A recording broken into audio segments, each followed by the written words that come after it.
have here Ms. Deepika MP, Associate Professor in the Department of Computer Science and Engineering from Adi Shankara Institute of Technology, Kaladi. She will be delivering the topic Public Key Crypto Systems, Module 5, from the subject Cryptography and Cybersecurity for Semester 8 Information Technology students. She has an overall teaching experience of 13 years, in addition to an industrial experience as a junior programmer. She is presently pursuing her PhD in CUSAT, and her areas of interest includes data security and visual cryptography. She has undertaken projects in cloud security, passport authentication using PNG image, data security for LPSC, to list a few. We have got an eminent faculty here for today's session, and with great honor, I, on behalf of ASAP, welcome you, ma'am, to the session.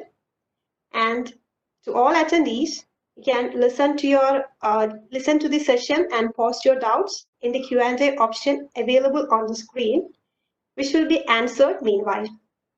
So thank you, and over to you, ma'am. Hi all. Thank you, Sriji, for the warm welcome. Very good morning to one and all here. I hope all are safe and healthy at home. Now in this condition, it is very important. Please stay safe and healthy. Okay. So shall we move to our session? In this course, Cryptography and Cybersecurity, the module 5 is mainly about public key cryptography. Public key cryptography is also known as asymmetric cryptography. See the content of this module is listed here. It starts with the introduction to public key cryptography, mainly the principles, the types of public key crypto systems. Then the main 3 public key crypto systems that are RSA, Diffie-Hellman key exchange protocol, and finally the El-Gamal crypto systems. See, the main learning outcome from this module are listed here. That means at the end of or after the completion of this module, you will be able to understand the public key encryption techniques, and you will be able to differentiate between private and public key cryptography, investigate the distribution of prime numbers and different prime factorization method of a composite number, then understand the encryption and decryption in the case of RSA. Then you will be able to understand discrete logarithm and its applications. Then understand the working of Diffie-Hellman key exchange protocol. Then finally understand the encryption and decryption in the case of El-Gamal crypto system. So in the previous session of cryptography and cybersecurity, Professor Anwar handled the first part, I think till RSA, including RSA algorithm. So the first 4 learning outcomes are already covered. In this session, in the rest 3 outcome, we will be covering the first 2 in this session. That means understand. You will, after this session, you will be able to understand discrete logarithm and its applications. Then understand the working of Diffie-Hellman key exchange protocol. So this module continues with public key crypto system and describe one of the earliest and simplest asymmetric scheme, that is Diffie-Hellman key exchange protocol. This protocol is it is for key exchange. That means Diffie-Hellman key exchange is a protocol for key exchange, and its security is based on the computational hardness of solving discrete logarithm. So we will begin this session with the definition of discrete logarithm. We will then describe Diffie-Hellman key exchange protocol. After that, we will be discussing about the security in the case of Diffie-Hellman key exchange and how it by itself is vulnerable against man-in-the-middle attack. I hope you all are familiar with the term man-in-the-middle attack, which is an act of attack where the attacker fools the communicating parties to share their keys with the attacker as opposed to each other. I hope you all are comfortable with that term. So let's start off by reviewing the ordinary logarithm, because discrete logarithm share similarities and properties of normal logarithm. So in mathematics, the logarithm is, I know you all are comfortable these topics, but I just want to mention these things. The logarithm is the inverse function to exponentiation. That means the logarithm of a given number x is the exponent to which another fixed number, we can say the base b, must be raised to produce that number x. We can say that in the simplest case, we can say that the logarithm counts the number of occurrences of the same factor in repeated multiplication. The logarithm of a number x to the base b is denoted as log of x to the base b. See here, log of x to the base b is equal to y, exactly if b raised to y is equal to x. We can note an example here. Since 1000 is equal to 10 raised to 3, 10 into 10 into 10. So the log of 1000 to the base 10 is 3. Okay. So we have three widely used base while we consider logarithm. That are the base are e, 10 and 2. Based on that, there are three cases here: natural logarithm, common logarithm and binary logarithm. In the case of natural logarithm, we all know that it has the number e as its base. Where that means the base b is equal to 2.718 as its base. The value of e is approximately 2.718, and its use is widespread in mathematics and physics. It is represented as ln of x, that is logarithm of x to the base e. The second one is common logarithm, that is the logarithm base 10 is called common logarithm and has many applications in science and engineering. It is represented as log of x, that is logarithm of x to the base 10. Okay, the third one is binary logarithm. The binary logarithm uses base 2. That means the b is 2 here and is commonly used in computer science, and it is represented as lg of x, that is logarithm to the base 2. See, the logarithm can have decimal values like 2.5, 6.081, etc. It can have negative values as well. See the example here, I have noted one example here. The logarithm of 26 to the base 10. What is the logarithm of 26 base 10? That is equal to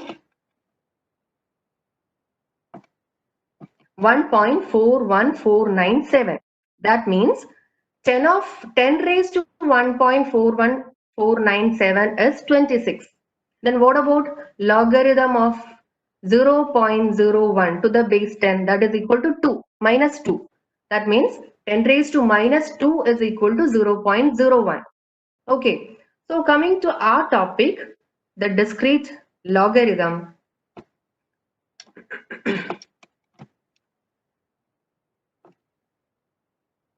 The simplified idea of discrete logarithm is to return only the integers.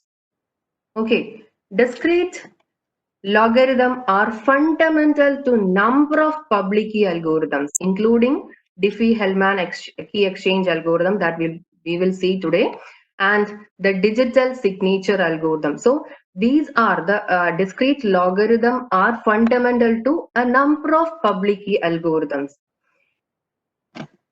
Okay, in the case of modular arithmetic, to find the discrete logarithm of a number, say b, modulo p, where p is the prime number, we have to find a unique exponent such that B is equal to A raised to I mod P, where I is greater than or equal to 0 and less than or equal to P minus 1. Okay, this exponent I is referred as the discrete logarithm of the number B for the base A mod P.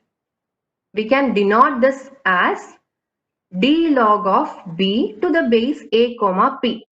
Here one more important point is there. If A is a primitive root of P, then it always, that means the discrete logarithm always exists. Otherwise, it may not. That means the requirements are P is a prime number and A is the primitive root of this prime number P. Okay. I hope you know what is primitive root. I will just mention that what is primitive root.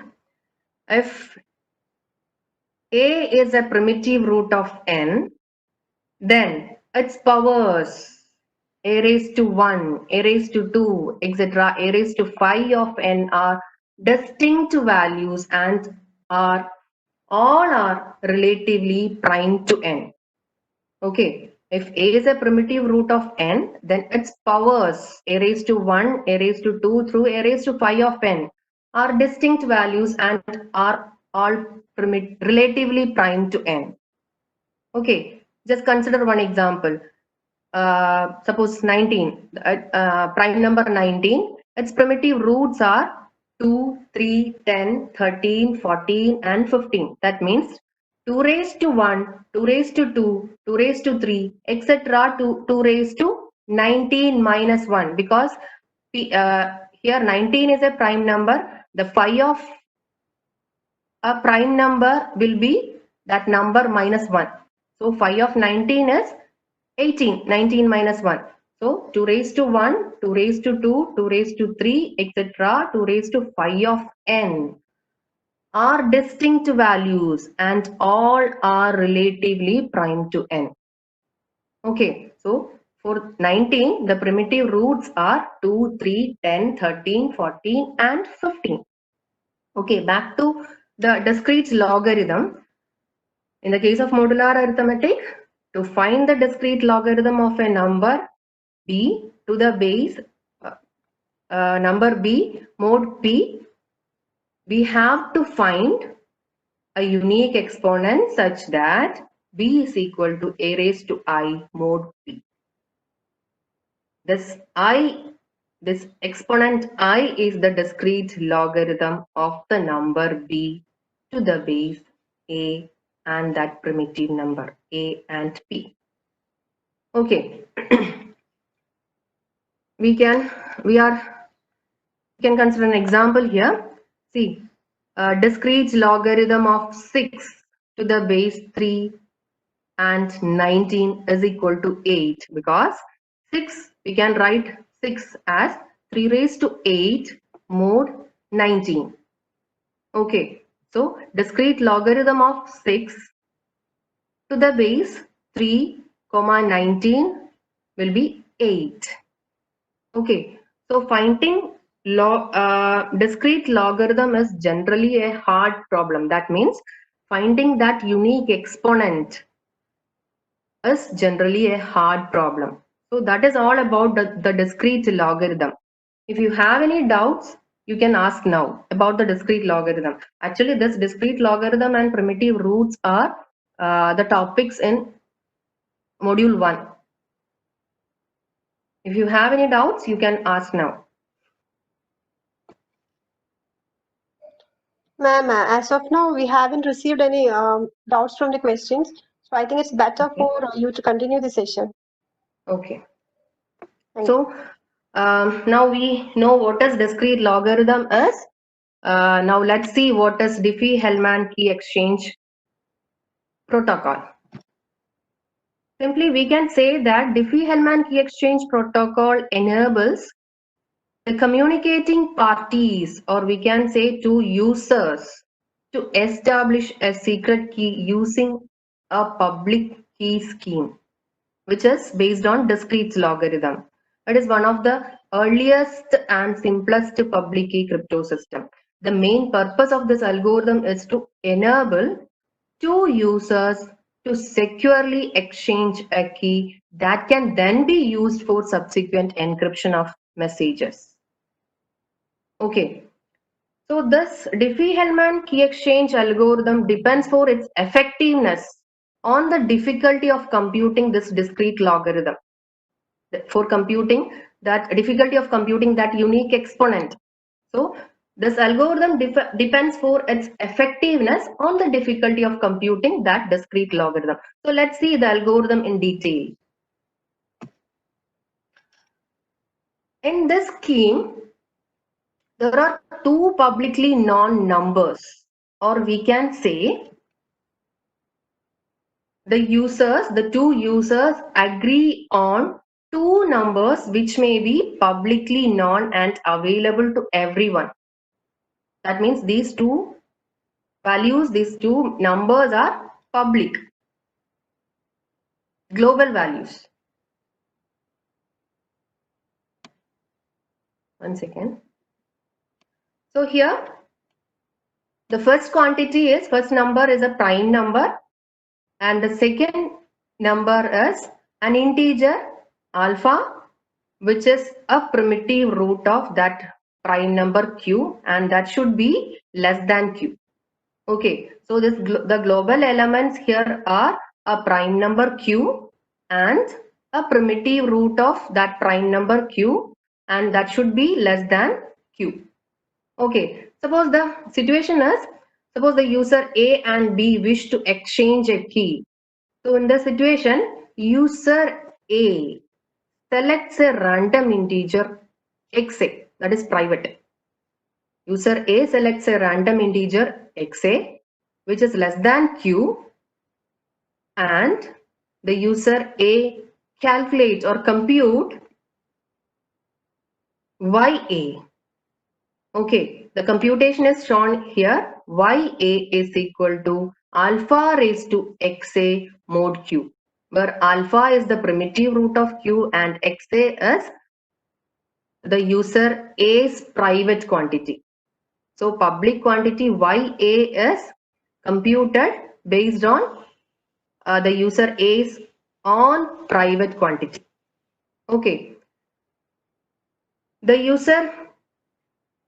Similarly, user B independently selects a random integer xb, which is less than q, and compute yb, that is equal to alpha raised to xb mod q, same as user A. Here in each side, user A and user B keeps the x value as private. Okay, here xa and xb are private values and makes the y value available to each other. That means y value is public, or we can say that y value is declared as public. Okay, so in the next step, both the users compute the secret key k. The computation is like the calculation of secret key by user A is k is equal to yb, that means the public quantity of user B raised to xa, that means the private quantity of user A only. So the calculation of secret key by user A is equal to the public quantity of user B raised to private quantity of user A mod q, that is yb raised to yxa mod q. User B compute the key k, that means the calculation of secret key by user B is equal to ya, that means the public quantity of user A raised to the private quantity of user B mod q. Okay, the result is that the two sides have exchanged. See, k computed, user A computed k and user B computed k. So the result is that the two sides have exchanged a secret key without physically exchanging the same or without physically exchanging the key. They have exchanged a secret key without physically exchanging the key. Actually, these two calculations produce the identical results. See, user A computes the key as k is equal to yb raised to xa mod q, and user B computes the key as k is equal to ya raised to xb mod q. These two calculations produce the identical result. See, at the side of user A, the calculation of k is equal to yb raised to xa mod q. Okay, we know yb. See, yb is equal to alpha raised to xa mod q. So we can substitute for yb. So that will be alpha raised to xb mod q raised to xa mod q. By the rules of modular arithmetic, we can write it as xb alpha raised to xb xa mod q. Okay, so that will be same. That will be similar to alpha raised to xb xa mod q, that we can write it as alpha raised to xa xb mod q. Okay, see, we are distributing that mod q. That means by the rules of modular arithmetic, we can write it as alpha raised to xa mod q raised to xb mod q. See this quantity, alpha raised to xa mod q. This is ya. So that will become ya raised to xb mod q. See, here we started from here, k is equal to yb raised to xa mod q. Then we reached here ya raised to xb mod q. This is nothing but the computation of key at the user B.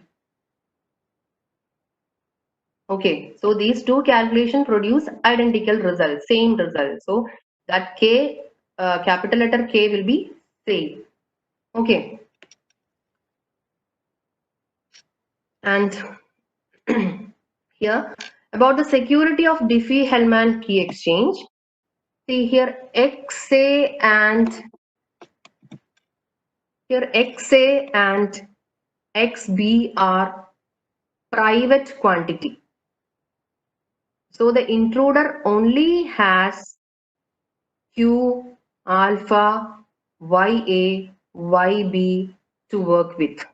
That means the two global quantities and the two public quantities computed by the user A and user B.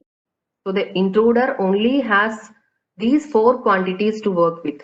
Thus the intruder is forced to take a discrete logarithm to determine the key. So it is very difficult to calculate the discrete logarithm. It is a hard problem.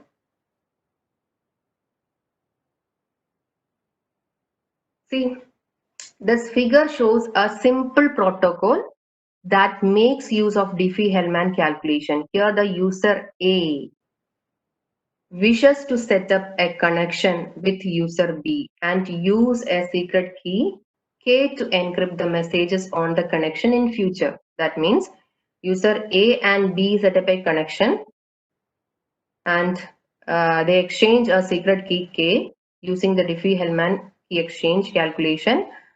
Then they can use K to encrypt the messages on the connection in future. So let's check an example.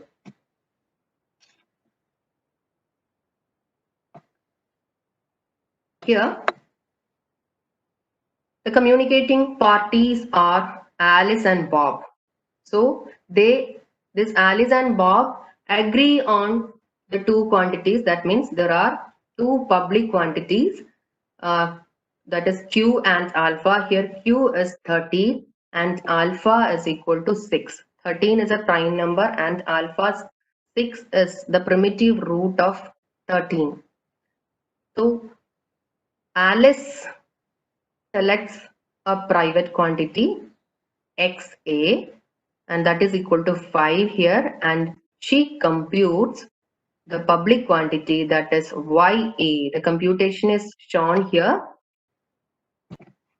Okay, the computation is shown here. Ya is equal to 6 raised to 5. That means alpha raised to xa. Alpha is 6 and xa is the private quantity of Alice is 5 mod q, that is mod 13, and that public quantity is equal to 2.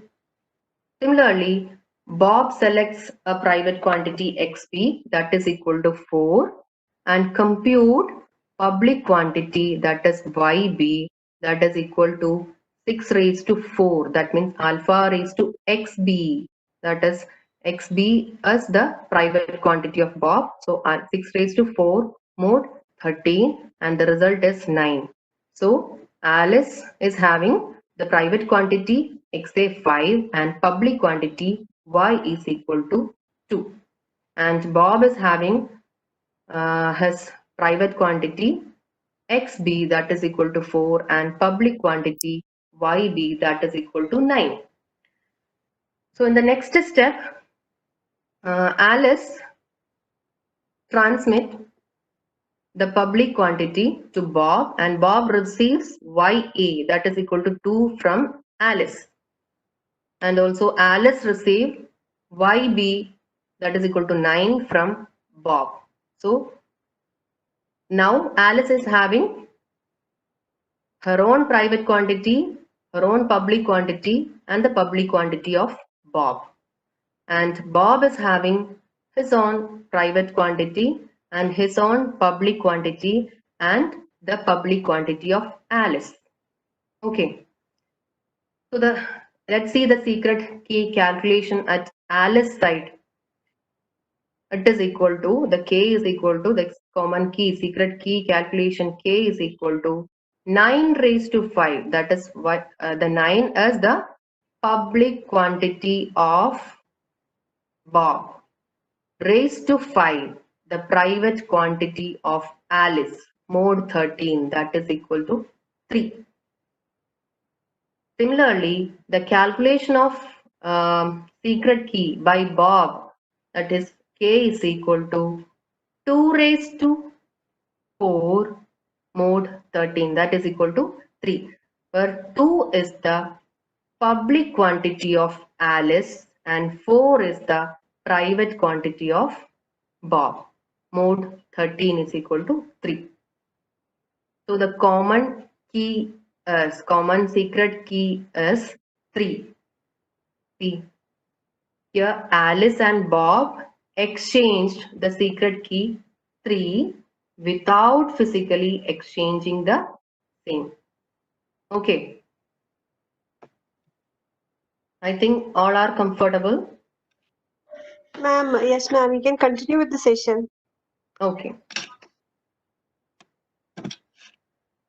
So this key exchange protocol provides secure communication between one user and whomever is at the other end of the connection, but it also subject to the man in the middle attack.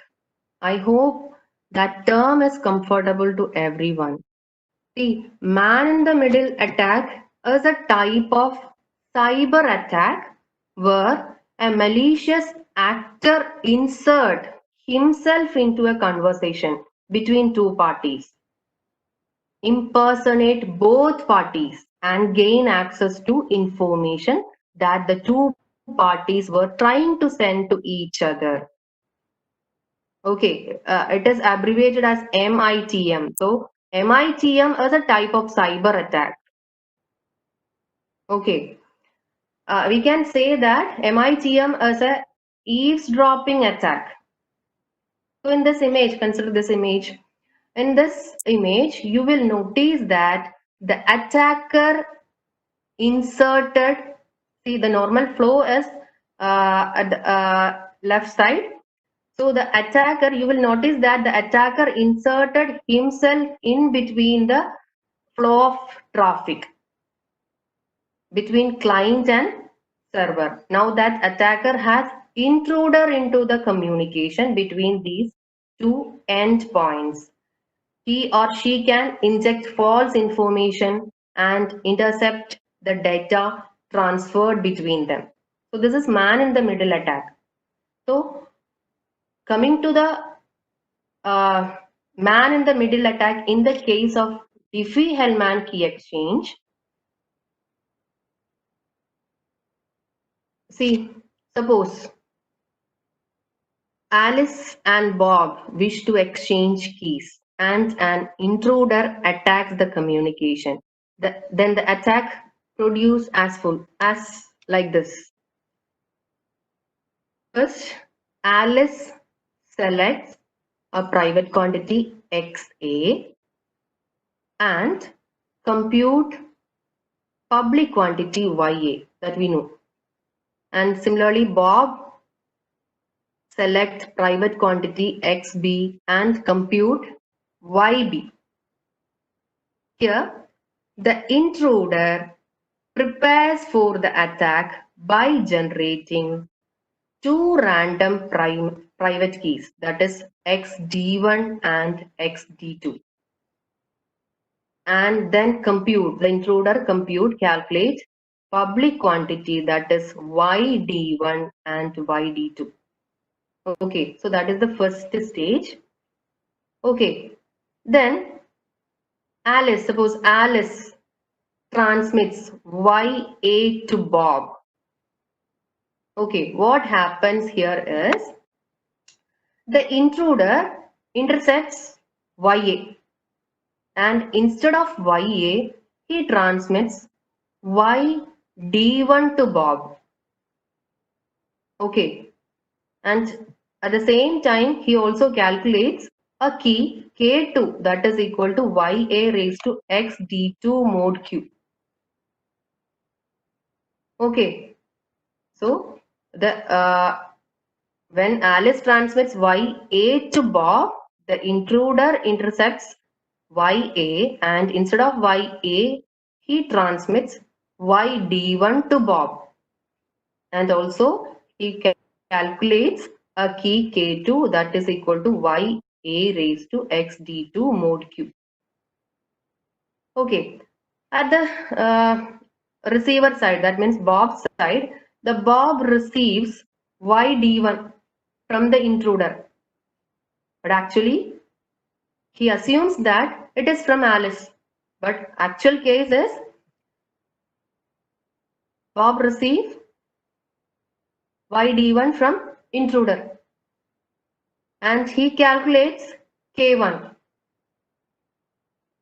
that is K1 is equal to YD1 raised to XB mod Q.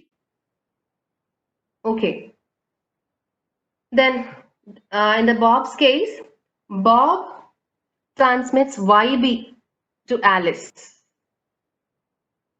and what happens here is the intruder intercepts YB, and instead of YB, he transmits YD2 to Alice, and he also calculates a key K1 that is equal to YB raised to XD1 mod Q.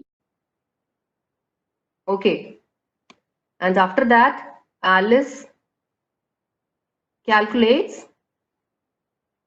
receives YD2 and calculates the secret key K2 that is equal to YD2 raised to XA mod Q. Here Alice assumes that she received the public quantity from Bob, but the actual thing is she received the public quantity YD2 from intruder. So both side Alice and Bob calculate the secret key one is K2 is equal to YD2 raised to XA mod Q at Alice side, and at Bob's side K1 is equal to YD1 raised to XB mod Q. At this point, Bob and Alice think that they shared a secret key, but instead Bob and intruder share a secret key K1, and Alice and intruder share a secret key K2. Okay, see, Bob and Alice thinks that they share a secret key, that is K2. Alice thinks that K2 is the common key, and Bob thinks that K1 is the common key. but instead Bob and intruder share a secret key, that is K1. See, K1. And Alice and intruder share a secret key, K2. See, K2.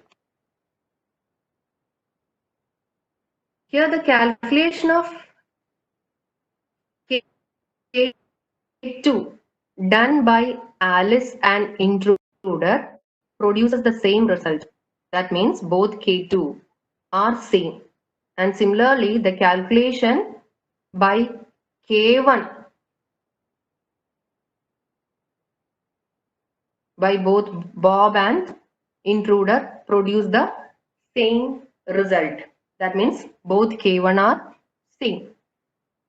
Okay. So all future communication between Bob and Alice is compromised. Okay. So all the future communication between Bob and Alice is compromised, and that is mentioned here in this slide. See, Alice sends message M in the encrypted form. The encryption is done using the key K2 because Alice thinks that K2 is the common key between Alice and Bob. So the ciphertext C, that is equal to E of K2 comma M is sent to Bob. But the intruder intercepts the encrypted message and decrypt to recover the message M using the K2 because the intruder is having that key K2. Okay. Then the intruder sends Bob either the original message in the encrypted form using K1, that we can say C1 here, it is noted as C1 here. C1 is equal to E of K1 comma M, or the modified message M dash in the encrypted form using K1. Say here it is noted as C2. C2 is equal to E of K1 comma M dash. See, the first case is that means C1 is that the intruder just want to eavesdrop the communication without altering it. That means he just want to overhear the communication between the Alice and Bob. In the second case, that means C2, the intruder really wants to modify the message going to Bob. Okay, so here Alice sent C, but at the receiver side, Bob's side, he receives C1 or C2.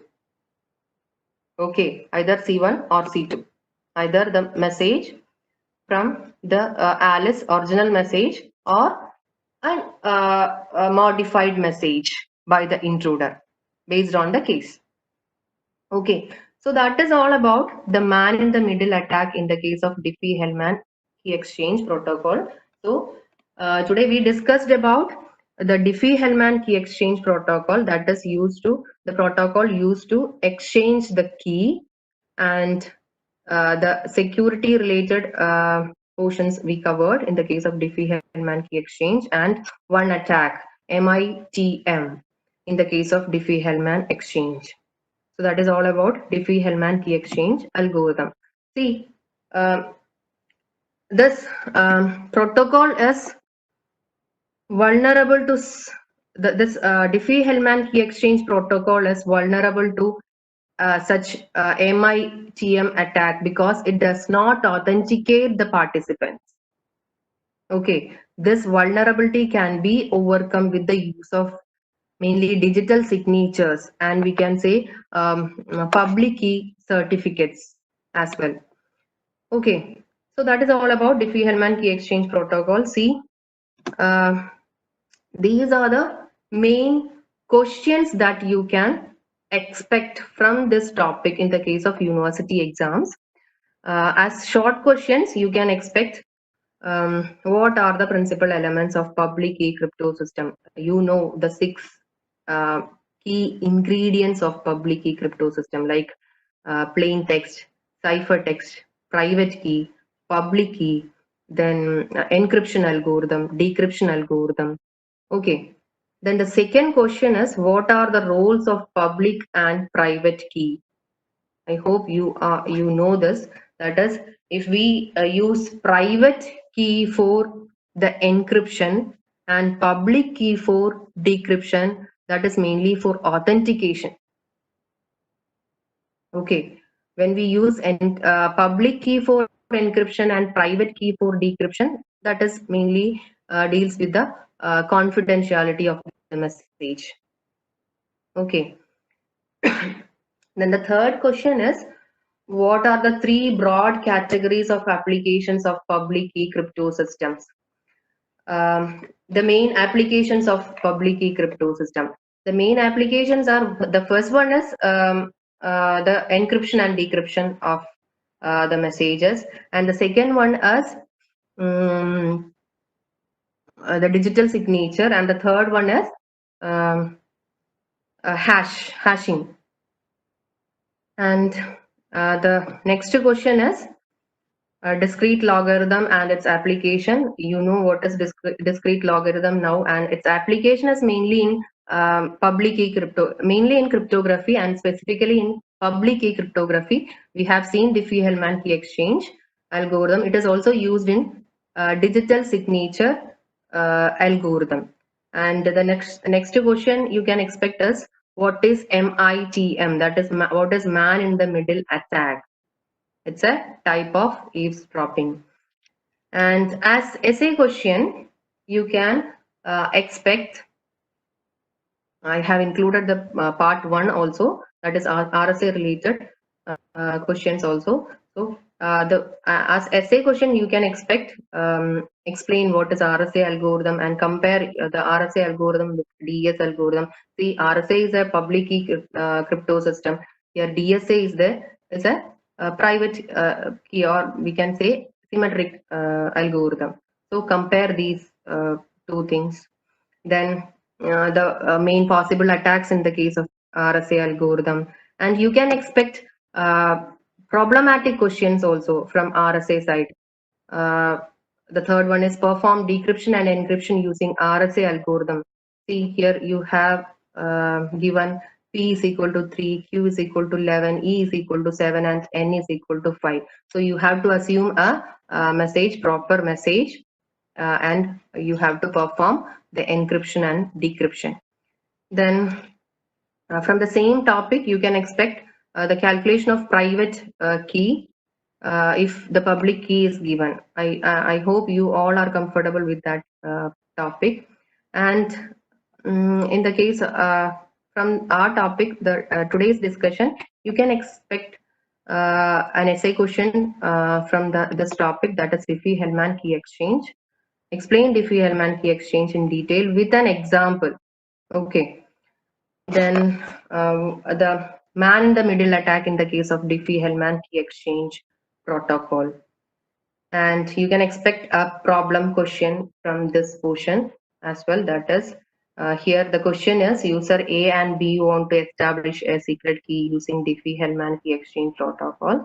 Then using a common prime number Q is equal to 353 and a primitive root alpha is equal to 3. See, the global quantity are given here, that is the prime number, and primitive root is given here. And see, A's secret key is given here 97, and B's secret key is given here, that is 233. That means A's and B's, the user A and B's private quantity are given here. You have to compute their public quantity, and you have to compute the common secret key K. Okay, so that is all about today's session. We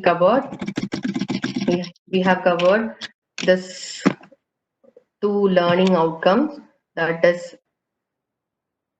discrete logarithm and its application, and the working of Diffie-Hellman key exchange protocol. If you have any doubts, you can ask now.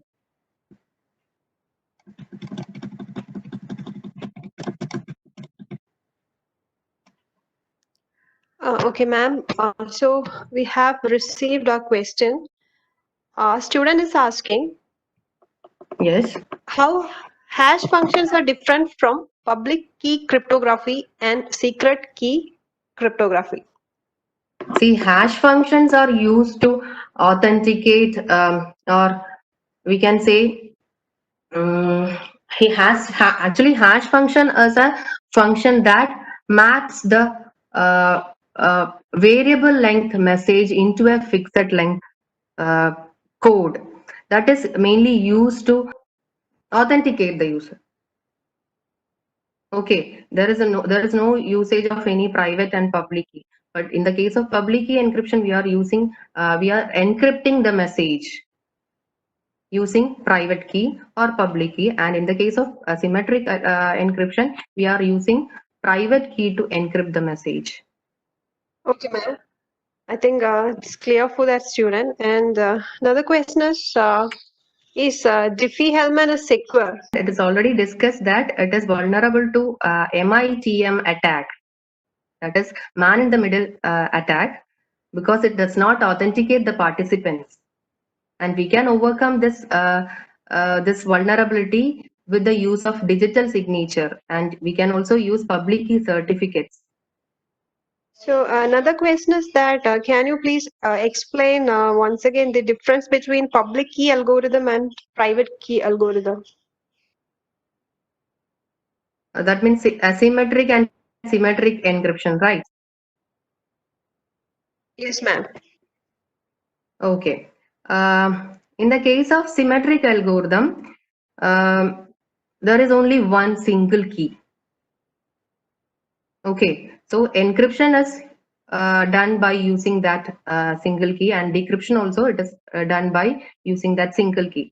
But in the case of public key, or we can say asymmetric encryption, we can encrypt the message using private key or public key. There are two applications based on the encryption key. So one key is used for encryption, and another key, the second key, the key is used for decryption. Okay, if we are using private key for encryption, then it is the main application is that it is used to authenticate that user. Okay, and decryption is done by the public key of that user. Okay, then the second thing is the encryption by using the public key. In that case, we are encrypting the message using public key and decrypting using the private key. In that case, it is